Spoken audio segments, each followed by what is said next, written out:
So in this video, I'm going to spend a little bit of time to talk about the preliminary design reviews. So this is actually going to be pretty straightforward. Most of this will come from the project plan that you've already completed. Now this is for week 9. Week 9 is actually a little bit different than other weeks in the course because it also had, fall break in it, right? Monday and Tuesday we technically had off. And so the work this week is not too bad. First thing here is that I want to talk a little bit about the timeline of the course and kind of give some context for where we are now. October 11th, right, we're coming back from spring break. Excuse me, we're coming back from fall break. All right, so we are approximately here, right? So you guys last week already turned in your project plan. So that was due on Saturday, right? There was kind of this grace period. We had a little bit of time to work on it after your finals are over if you needed to. Past few days, right, hopefully you've been taking time off a little bit to do things other than work on coursework. Now, right, we're kind of firing back up and we're going to be working now on this preliminary design review for a little bit. Basically what the preliminary design review is going to be is it's an oral presentation. What we're expecting is kind of a summary, right, of your project plan to let us know, what exactly is going on with your group, right, and show that you can kind of condense, right, and break down your project plan to something a little bit more manageable, a little bit more digestible. So I've actually made one little adjustment here from the previous week's slide deck. So last week I did have slides. Unfortunately, I didn't end up not recording videos for that. Sorry about that, guys. So the slides here are kind of the same. One adjustment I've made is this over here, due date. So on the previous slide deck, I had listed October 17th as being the final due date for the design review. What I'm actually going to end up doing is staggering the due dates. So on the 17th, what you'll have is the due date for, and this is next week, right? This isn't for this week, but this is going to be due next week. On the 17th will be the slides, and then 2 days later I'll have the presentations, right? So I'm actually going to buffer it a little bit. So instead of having everything at once, hopefully you guys can kind of work on this piecewise, right? So first the slides are due, and then 2 days later the presentation is due. And I mean, maybe if you have them done at the same time, you can submit them at the same time, but right, we're kind of just staggering them a little bit. Okay, so that's kind of the plan. Now for this week, what I'm basically expecting is that you start to look at putting together your presentation. So there's nothing else. There's nothing really due this week other than the meeting minutes, right, which are due every week. So the ones also from last week, right, because that was technically part of fall break, those are due this week as well. So you can have two sets of meeting minutes that'll be due at the end of the Sunday, and that's it for this week as far as due dates, right? Everything else is going to be next week. So hopefully, right, this workload for this week should be pretty light for you guys compared at least to the past few weeks. Okay, so this is where we're at, right, and we're moving forward. So to back out to kind of the overall schedule for this class and a little bit about the next semester as well. So right now we are basically up until this point here. Right, we've gone up until preliminary design reviews. So this is going to be due on the 19th. Those videos are basically be made available to the entire class. Some point after that, right, we'll be doing some sort of assessment to see how your team is doing, right, how our individual is doing as well. And then what happens, right, once we're kind of done with the preliminary design review, is things are going to be very regular through basically the rest of October and November, right? So this is going to be the key time, right, for you to work on your project, right? We will still do things like ask you for, meeting minutes, and then maybe have some other kind of a way for you to check in with us and let us know how things are going. But this in general is going to be kind of focus on your project. And then, right, the next deliverable you have to look forward to, right, will be at the end of November, right, going into finals week basically, which is the project status report slash the project software artifact. So at the end, right, we do want you basically to have produced some piece of software, right? You have to actually build something. Don't just do UML diagrams this semester. We do want a piece of software. So that's kind of what you have to look forward to towards the end, or look towards doing the end of November, right? And then we also want a status report, right, to capture basically what it is that is going on in your project. Now throughout this period, right, you'll be focusing on your project. There's not going to be any kind of major. You're not going to have any other design documents or anything due in here, right? It's whatever your sponsor wants, right, maybe what you have to work on. In here, we will at some point actually be going back to the ethics content. So at the beginning of this course, we spent some time to go and review a few topics from other classes. And then for the past month or so, right, we've been really focused on project. Well, once we're done with the preliminary design review, what will happen is we'll switch our pace back to occasionally presenting material, right? And we are going to start doing the ethics material end of October to November. So we'll be going back to that stuff. Now looking forward, right, we have kind of December. I did get one email from people asking about the project plan. Says, what is your plan for winter break, right? That, right, was up to you guys. If you want to take time off, that's fine.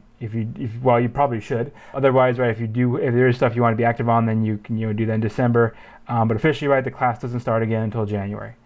So then you'll get some more regular time, right, through January and February in order to work on your project. and then eventually, right, kind of in the middle of the semester, we'll ask for kind of a more in-depth design review. And then in May, right, well, here I have Innovation Showcase. So this is going to be, it's going to be optional for you guys. Well, it'll probably be optional. So what this is actually, this is an event that happens on the ground at Polytech. Innovation Showcase at the end of the semester basically gives students an opportunity, right, to show your work and kind of and show basically to show off, all the neat stuff you've done, right? Because at that point you've had a kind of a year investment into this project. Now that for you guys, I'm going to say this is may or may not be optional, and basically that depends on how well they support online, right? So that's actually kind of another part of ASU that runs that. We've been asking them, right, what can we do as far as having basically an online equivalent, right, or a way for online groups to join in. But that kind of is a work in progress. So depending on how that looks, in May, if it's kind of a mature thing, right, they have something that's kind of well defined that you guys can go do without too much overhead, then I will require it. Otherwise, it'll be optional, right? If some of you right may have some people, that in Arizona, they can maybe make it out, then you can do it, right? But I'm not going to, mandate that unless there's kind of a clean pathway, right, for an online group, right, that's, nowhere near Arizona to do that.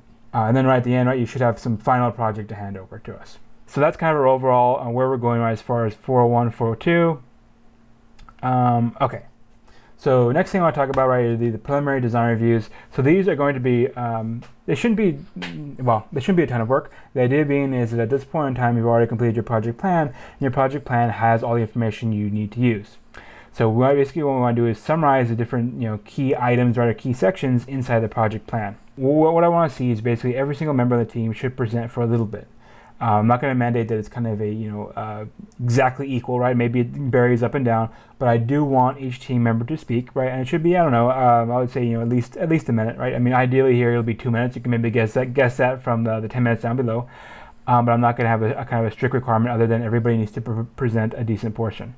Probably what will happen is you'll each present a single slide, and then that slide, right, some of them will take 2 minutes, some of them will take 1 minute, some of them will take 3 minutes. That's how I expect it to break down. Okay, so big thing there in red, 10-minute time limit. So basically, that's your time limit, right? And now I'm going to be asking you guys basically to assemble your videos and upload them on YouTube. And so at the bottom of your YouTube page, right, or even at the bottom of the video, right, it says the link to the content, right? That says link to the video. That's what we're going to be measuring, right? So you should make sure, right, under no circumstances should your video, right, be shown on YouTube as being more than 10 minutes, right? I expect it to be something less, right? Probably it'll be 8 to 9 minutes, but that is kind of a hard deadline, right? I don't want to see any presentations that are longer than that. That'll certainly be a major deduction if you guys go over. From my perspective, right, you guys are able to kind of edit this thing, right? Make sure that you have everything timed properly, and so hitting that 10 minutes, right, should be feasible, right? It shouldn't be something that's impossible, right? You should be able to basically time everything in advance, right? Edit things in order to get them down if you need to. So that's very much a kind of a hard requirement that'll cost you points if you don't end up following it. So as far as the content of it, there's a template available on Blackboard. The template is actually a template from it was posted last week, and I've copied it to this week as well. Really simple, right? They've got 6 different slides. First of all, we have your intro slide to have what is the project you're working on, right? Let people know what you're on. A little bit of info, right? Follow the same format as the project plan, right? In that you'll replace this text here, right? So your team number goes here, project number goes over here, project name goes over here, right? So replace that text, right? That's normally in the square brackets. And then we have these slides here, these other 5 slides which are coming from the sections in the project plan. These slides are basically just blank. I know they're covered up here, but the reason they're covered up is because there's nothing there. So we want one slide, right, for each of these sections. So please make sure you're following the template. And I want to see one presenter per slide. I mean, it may take you, different amounts of time to present each of the slides, but try to keep it to one presenter per slide. The design of the slides is going to be up to you. Basically, you've just left it blank and put a title on the top. So what you'll need to do on your end is basically identify for that kind of section of the project plan, what is the essential information, or what is the key things that people will need to know in order to kind of understand how our project is starting out. Now, it may end up being that you have some text, maybe you have some graphs. Probably, right, you will have some sort of a focus, right, on something that's, visual, right? Because obviously you're going to be able to speak to this thing at the same time. So typically, right, if you have a slide, well, your slides, right, one purpose of a slide is to keep people on track, right? So if you have a bullet point list to show what you're presenting, that's great, right? But don't put a bunch of text that you end up just reading. Start with a bullet point list, right? Then you have some diagrams, right, to help comprehension, right? Something that people can kind of look at and get a better idea of whatever it is you're talking about, right? Maybe it's a design, overview. Maybe it's a chart of your process. could be whatever, right? So graphics are very nice. So this is what we're expecting, right? In general, right, don't try to deviate from the template. So don't add slides, don't remove slides. Stick to what we have, and just replace the text in the square brackets. Make sure, right, when you do this that you do check for spelling and grammar. I'm basically expecting a very kind of professional feel to the slides, so keep them focused, right? Make sure, right, that they're kind of, concise, and again, don't have, paragraphs and paragraphs that you're reading.